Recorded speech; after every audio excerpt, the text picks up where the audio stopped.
बैसाख के महीने की किसी भी सोमवार के दिन व्यापार करके देख लिया और घाटा ही घाटा हो रहा है।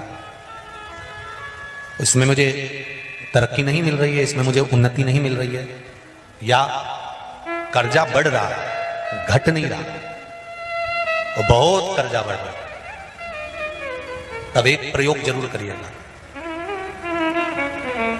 तब बन सके एक धतूरा भगवान शंकर के शिवलिंग के ऊपर रख दीजिए। जब तुम्हें लगे कि मैंने 2-3 व्यापार बदल कर देख लिए, चल नहीं रहे या कर्जा बढ़ रहा है, घट नहीं रहा, तब एक धतूरा भगवान शंकर के ऊपर रख दीजिए। धतूरा रखने का एक नियम होता है। धतूरे की जो डंडी होती है, देखिए छोटी सी डंडी होती है धतूरे में, वो डंडी धतूरे की आप जहां बैठे हो उससे विपरीत होना चाहिए। धतूरे की डंडी आप इधर बैठे हो तो धतूरे की डंडी उधर।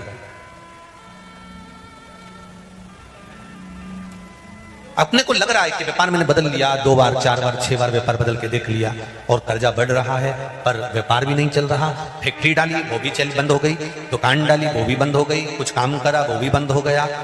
जहां संबंध के लिए जाते हैं संबंध नहीं होता है, बेटा बेटी बड़े हो गए, उनका कहीं जम नहीं रहा, बहुत प्रयास करके देख लिया पर हो नहीं रहा, तो धतूरे को रखिए पर डंडी विपरीत दिशा की ओर हो और एक लोटा जल धीरे धीरे उसी धतूरे के ऊपर आप चढ़ाना प्रारंभ कर दीजिए जो शिवलिंग के ऊपर रखा हुआ। महाराज हाटकेश्वर महादेव का नाम लेके, कौन से महादेव, जम के बोलो जरा, हाटकेश्वर महादेव का नाम लेकर जो जल समर्पित करा जाता है और उस जल को समर्पित करने के बाद उसी धतूरे को वापस घर में ले आया जाता है, वापस लिया। उसके बाद तुम जिस कार्य में हाथ डालोगे और जो कार्य करना चाहोगे उसमें सफलता मिलना चालू हो जाएगी और कर्जा भी धीरे धीरे चूकना प्रारंभ हो जाएगा। संबंध नहीं। बैसाख के महीने की किसी भी सोमवार के दिन पार्थिव शिवलिंग के निर्माण का, और उसमें एक बात कही गई कि जब संसार का मनुष्य मृत्यु लोक में रहने वाला मानव, मृत्यु लोक में रहने वाला मनुष्य मिट्टी के शिवलिंग का निर्माण करता है, पार्थिव शिवलिंग का निर्माण करता है, और जिस घर में पार्थिव शिवलिंग का निर्माण होकर उसकी पूजन होती है, घर का सदस्य उस पर अगर एक बूंद जल समर्पित कर देता है तो जितने घर के सदस्य होते हैं उस पार्थिव शिवलिंग के निर्माण को करने वाले होते हैं, पूजन करने वाले होते हैं, उनको 6 महीने तक किसी बड़ी बाधाओं को झेलना नहीं पड़ता, वो दुख अपने आप कट जाता है। पार्थिव शिवलिंग का निर्माण बैसाख महीने।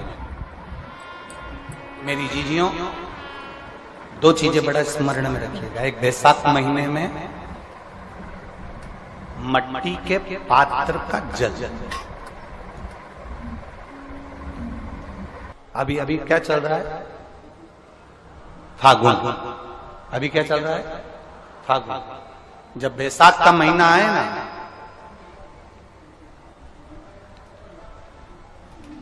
जितने यहां बैठे और जितने आस्था चैनल पर सुन रहे हो, जितने फेसबुक यूट्यूब पर कथा श्रवण कर रहे हैं, जितने मोबाइलों पर देख रहे हैं, प्रयास करना।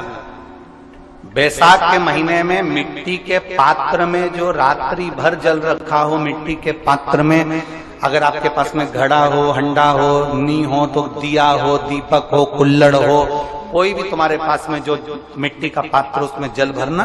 वो जल बैसाख के महीने की किसी भी सोमवार के दिन बैसाख महीने या किसी प्रदोष के दिन या बैसाख महीने के शिवरात्रि के दिन, वो मिट्टी के पात्र का जल अपने घर के प्रत्येक व्यक्ति का स्पर्श कराकर उस मिट्टी के पात्र के जल को तांबे के पात्र में डाल लीजिए और घर के प्रत्येक व्यक्ति का स्पर्श करा लीजिए और शंकर भगवान पर कुंदकेश्वर महादेव के नाम से समर्पित करिए।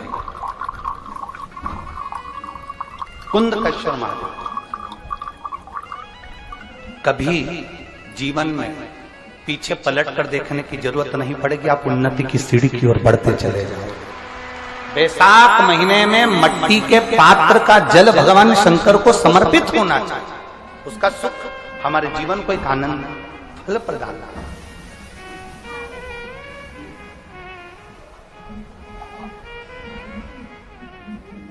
बैसाख के महीने में तो आपको अगर शरीर में कहीं पथरी भी आ गई है ना, कहीं नेत्रों में अगर ज्योति कमजोर पड़ रही है, जाले पड़